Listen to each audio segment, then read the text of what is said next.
Welcome to today's episode of Rainer on Leadership, your online home for leadership lessons and advice for the local church.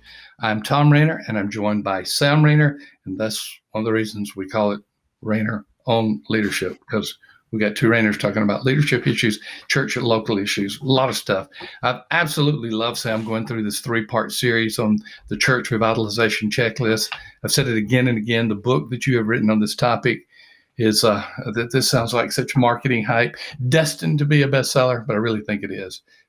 Great book, and I'm just so encouraged because you've given a pathway for people to do a church revitalization, a checklist, if you will. So I love it. So thank you for writing that. Hey, by the way, we want to also thank our sponsor, Tyndale. And Tyndale is talking about the Lenten season. So is your church a small group looking for a new and life-changing way to read the Bible? Maybe you are part of the Lenten season, maybe you aren't, but I think this is a great way, if you aren't, to get in. And if you are, it's a great way to be involved in it. You're invited to try a 40-day Lenten reading plan using Immerse, the Bible reading experience. Sam just told us before we started recording, he loves the Immerse Bible. There's so much we could say about that. I do. And I want to just interrupt you and say, Please do. we used Immerse at West Bradenton for some guys, good guys in our church who just really weren't reading the Bible like they should. And it was very successful in getting a group of men together. And obviously you can use, it's not just men, it can be men and women. You can use it in many different ways. In our case, we wanted to get some guys together and read the Bible. And it was hugely helpful, and absolutely love the way Immerse is set up. If you're not familiar with it, you definitely need to check it out. As a pastor, I really appreciate how it's done. Very well done. Well, it does take away what some would call distractions. Most people don't realize that chapters and verses numbers were not present when the Bible was originally written. So it takes them out. It begins to feel like you're in a book club more than you're trying to read chapters and verses. And that's what they said. No, they said that. They said, I feel badly because it's so informal. And I'm like, that's a good thing. You shouldn't feel bad. Like, I'm actually reading this and I can understand it. It's like, yes, it feels like I'm reading a novel or something else. And yes, this is good. But you're reading the Bible. I absolutely love it for that reason. Clearly, there's a place for chapters and verses and study and things like this. But in terms of just reading the stories of the Bible, it doesn't get much better than Immerse. And of course, it's the New Living Translation, which is our chosen translation as well. So it's my favorite. Mine too. They have a 40-day reading plan. You can start on Ash Wednesday and read through every book of the New Testament by Easter Sunday. So take 40 days to experience the Bible like never before. Have your church a small group. Try Immerse for Lent. We've got a website. Guess what it's called? ImmerseForLent.com. Go there to get more information. You can see it in the show notes.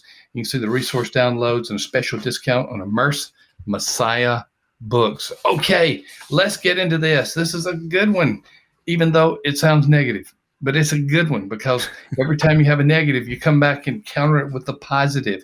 So now in part 3, we're going to talk about bad dreams and pessimism and how that can kill revitalization. I love this part of the checklist, Sam, because everybody who goes through revitalization has to struggle with one or more of these issues. Yeah, and the first bad dream is location. I've struggled with this one in my ministry at West Bradenton, because when I arrived, we have about 4.5 acres. And boy, I look at these churches that have 10 and 20 and 30 acres, and I am very envious and wishing I had more parking. Oh, I wish I had parking lots that all connected, and that people, like the way our campus is, it's laid out like an L. And some people don't even know we have a back parking lot. And it's something that when I see a large church campus that's perfectly square and has very clear easements in and out on the road, I'm just like, man, I wish I had that location. But you know what? That location would not be 1305 43rd Street West, where we have been since, we started in 1957. I think we came to our current location like 1959, 1960 after being at the elementary school. But we've been here a long time, and Right. any other location would not be our location. I think that's the first bad dream that you can have, So is first bad is dream, an another community, no, another another location within location. your community. Okay. All right. The second bad dream after another location is another community. Sam, do some people really wish they were in another community? Yeah, I think this is a grass is greener kind of phenomenon, and I think a lot of people like me, like I love Bradenton, and I really love where my church is at 1305 43rd Street West. I really wouldn't want to go anywhere. Sometimes I just wish we had a little bigger parking lot, but I do think a lot of pastors struggle with dreaming about living somewhere else, like just a whole nother community. And I actually there was a I won't share details too much because I don't want to reveal who it was. But I knew of a pastor that took a church in a certain community, but then lived about an hour away. So he took the church, accepted the call to the church because it was close enough to the community that he really wanted to live in. But it was roughly an hour away from the church. He's commuting to work that far, and you can't do that. You can't wish you were someplace else while being called to minister in a particular place.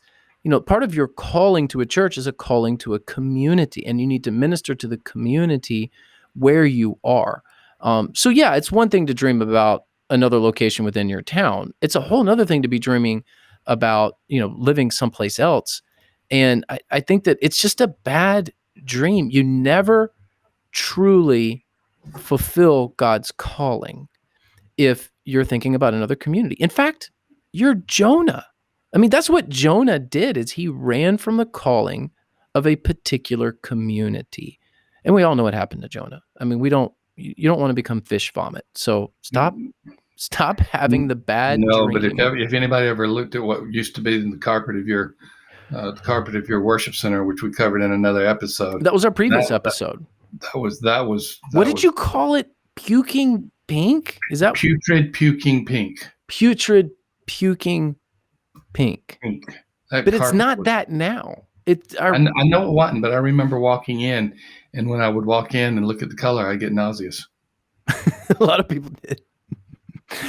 There is actually, I think if he listens to the show, I think Jack will appreciate this. There's a longtime church member here who has walked the church through many eras and has done a really good job leading our church as a lead leader, just an awesome man of God. And he was on the committee that was responsible for that color. And he, at the time, did like interior. He owned a company or something like that, interior decorating, like the shades and the curtains and all of that.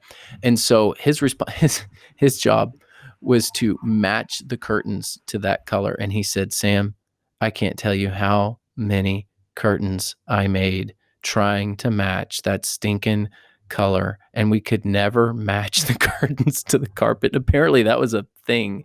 So there are still some people around here that when you mention the color Bradenton plum, they kind of cringe a little bit. They have a reaction.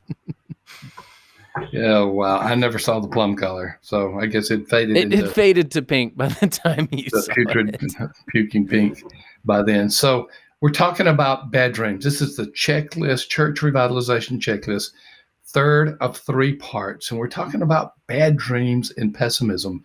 We want to make sure we flip these. So when we talk about another location, we say, God has called you to that location. Be content and excited about your call.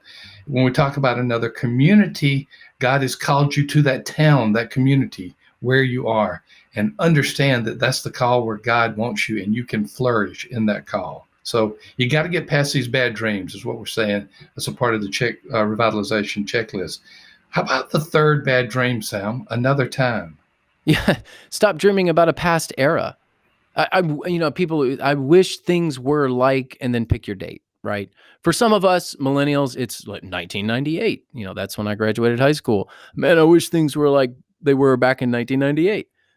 Maybe for you, it's 1978 or 1958. I don't know. But you can't dream about a past era because it's come and gone. It's not here anymore. And you don't minister in the past. You don't reach people in the past. You reach people in the present, and you push forward into the future. And so if you're there's nothing wrong with nostalgia in and of itself. And there's nothing wrong with, pulling from the past the things that you think were helpful, that can be good now. And knowing your history, everyone needs to know their history. But it's when you're dreaming about being in that past era that it becomes a detriment to the current mission of your church. And I think that if you're, what causes pessimism? There's lots of things that can cause pessimism, but I think these three bad dreams are kind of, um, they're pointers to pessimism. So if you're always longing for a different location or a different community or a different time, you're going to be pessimistic about where you are now, and you're not going to be content. And you perhaps even could be led to envy of other places. This sounds so self-promoting, but I'll go and say it. You went to my former church, and they had a room that had a display, and that display was essentially a 3-year era. You know what I'm talking about? Yeah, and it was very heartwarming because I grew up, at the church, and they had a church history, so to speak, and that church history, most of it was the 3 years that you were there. Dad, believe it or not, you were the heyday for somebody. I know that's hard to believe, but there's so many people that cannot even fathom that still. But you were the heyday, and that was the era that people look back on. If only we could be like we were in 1988. And by the way, just so you know, a lot of the church still looks like 1988. Oh, tell them about going. Tell them about going to the nursery area, to the kids area. Yeah, no, I think they have since fixed this. But when I walked into the nursery, and they were working through a revitalization. So in fairness to the church, they're working through a revitalization, and they understand that they need to do some things. But when I toured the facility, I walked into the room where the nursery was, and it was just this complete tornado of memories because all of the toys were the same toys. It was like, these are the toys I played with when I was. If you fingerprinted them, 7. It would be a miniature Sam fingerprints on them. It was wild. It was probably wild. Art's teeth mark.